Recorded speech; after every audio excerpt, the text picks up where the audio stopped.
1947 ഇന്ത്യക്ക് സ്വാതന്ത്ര്യം ലഭിച്ചതിന് ശേഷം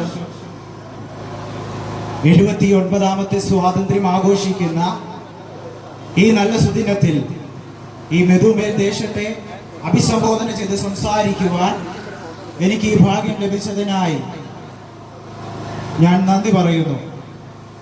ഈ കാലഘട്ടത്തിൽ നാം പരിശോധിച്ചു കഴിഞ്ഞാൽ സ്വാതന്ത്ര്യത്തിന്റെ അനുഭവം അനുഭവിക്കുവാൻ കഴിയാതെ അസ്വാതന്ത്ര്യരായി തീർന്നുകൊണ്ടിരിക്കുന്ന ഒട്ടനവധി വ്യക്തികളെ നമ്മുടെ സമൂഹത്തിൽ കാണുവാൻ കഴിയും.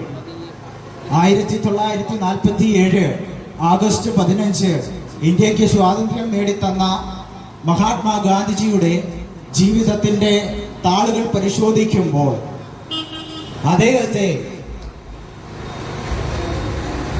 കർത്താവായ യേശുക്രിസ്തുവിന്റെ ചില സന്ദേശങ്ങൾ ആഴമായി സ്പർശിച്ചതായിട്ട് തന്റെ എഴുത്തുകളിൽ ഗാന്ധിജി രേഖപ്പെടുത്തിയിട്ടുണ്ട്. ലോകത്തിൽ വിവിധ ഗുരുക്കന്മാരുണ്ടായിരുന്നിട്ടും തനിക്ക് നല്ലൊരു ഗുരുവെന്ന് ഗാന്ധിജിക്ക് വിളിച്ചു പറയുവാൻ കഴിഞ്ഞത് കർത്താവായ യേശുക്രിസ്തുവിനെ ചൂണ്ടിയാണ്. സ്വാമി വിവേകാനന്ദൻ യേശുക്രിസ്തുവിനെ കുറിച്ച് പറഞ്ഞിരിക്കുന്ന പദം ഇപ്രകാരമാണ്: കർത്താവായ യേശുക്രിസ്തുവിന്റെ കാലഘട്ടത്തിലാണ് ഞാൻ ജീവിച്ചിരുന്നതെങ്കിൽ എന്റെ കണ്ണുനീർ കൊണ്ടല്ല, എന്റെ രക്തം കൊണ്ട് കർത്താവായ യേശുക്രിസ്തുവിന്റെ കാൽ കഴുകുമെന്ന് മഹാത്മാഗാന്ധിജി സ്വാമി വിവേകാനന്ദൻ പറഞ്ഞതായിട്ട് കാണുവാൻ കഴിയുന്നുണ്ട്. പ്രിയ സുഹൃത്തെ, ഈ കാലഘട്ടത്തിൽ സ്വാതന്ത്ര്യം നേടിത്തന്നു എന്ന് പറഞ്ഞിട്ട് നമ്മുടെ ഇന്ത്യ സ്വാതന്ത്ര്യം അനുഭവിക്കുമ്പോഴും പലപ്പോഴും സ്വാതന്ത്ര്യം എന്തെന്ന് തിരിച്ചറിയുവാൻ കഴിയാതെ മൂക്കുകുത്തുന്ന അനുഭവങ്ങൾ പലപ്പോഴും പല വ്യക്തികളുടെ ജീവിതത്തിനകത്ത് അനുഭവിക്കുവാൻ കഴിയുന്നുണ്ട്.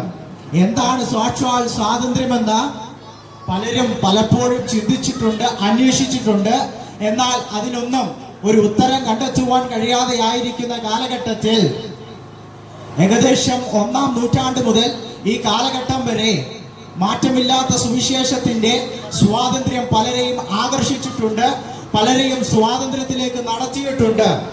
ധീര നേതാക്കന്മാർക്ക് സ്വാതന്ത്ര്യം നേടിത്തരുവാൻ കഴിഞ്ഞെങ്കിലും അതിന്റെ പൂർണ്ണ അവസ്ഥയിലേക്ക് എത്തുവാൻ കഴിയാതെ ആയിരിക്കുമ്പോൾ ഈ കാലഘട്ടത്തിൽ ഞങ്ങൾ ഉയർത്തിപ്പിടിക്കുന്ന കർത്താവായ യേശുക്രിസ്തുവിന് നിങ്ങളുടെ ജീവിതത്തിനകത്ത് പൂർണ്ണ സ്വാതന്ത്ര്യം നൽകുവാൻ കഴിയുമെന്ന് ഞങ്ങൾ ഉറച്ചു വിശ്വസിക്കുകയാണ്.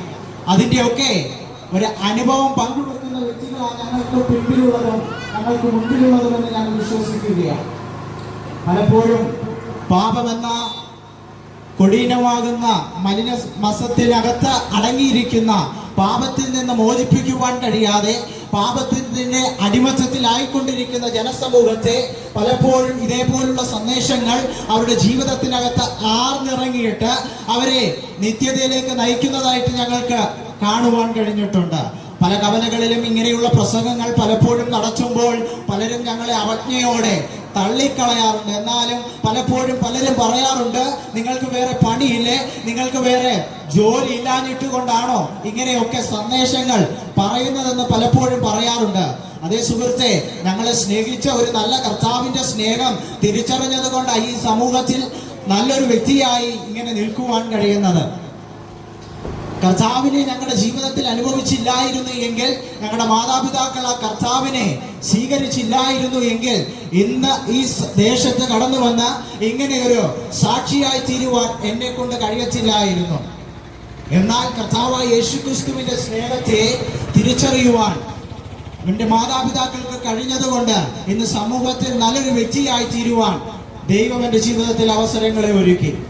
വിശുദ്ധ തിരുവചനത്തിൽ ഇപ്രകാരം ഒരു വാക്യം രേഖപ്പെടുത്തിയിട്ടുണ്ട്: സ്വാതന്ത്ര്യത്തിനായി ക്രിസ്തു നമ്മെ സ്വതന്ത്രരാക്കി, വീണ്ടും നിങ്ങൾ അടിമനുഖത്തിൽ കുടുങ്ങിപ്പോകാതെ ആ നിത്യ സ്വാതന്ത്ര്യത്തിൽ നിലനിൽക്കണമെന്ന് സർവശക്തനായ യേശുക്രിസ്തു തന്റെ വാക്കുകളിൽ കൂടി പറഞ്ഞ പദം ഇന്ന് പകൽ ഞങ്ങൾ ഇവിടെ ഉച്ചരിക്കുകയാണ്.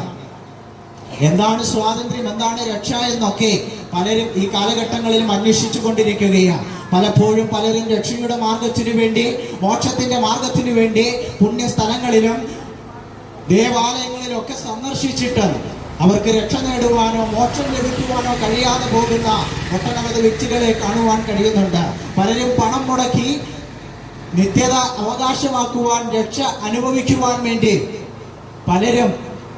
തുനിയാറുണ്ട്. എന്നാൽ അതിൻ്റെയൊക്കെ പരിണിത ഫലം എന്തെന്ന് ചോദിച്ചാൽ പലപ്പോഴും രക്ഷ കണ്ടെത്തുവാനോ അവരുടെ നിത്യത കണ്ടെത്തുവാനോ കഴിയാതെ അവരുടെ ജീവിതം തന്നെ അവസാനിപ്പിക്കുന്ന ഒരു അനുഭവമാണ് കാണുവാൻ കഴിയുന്നത്.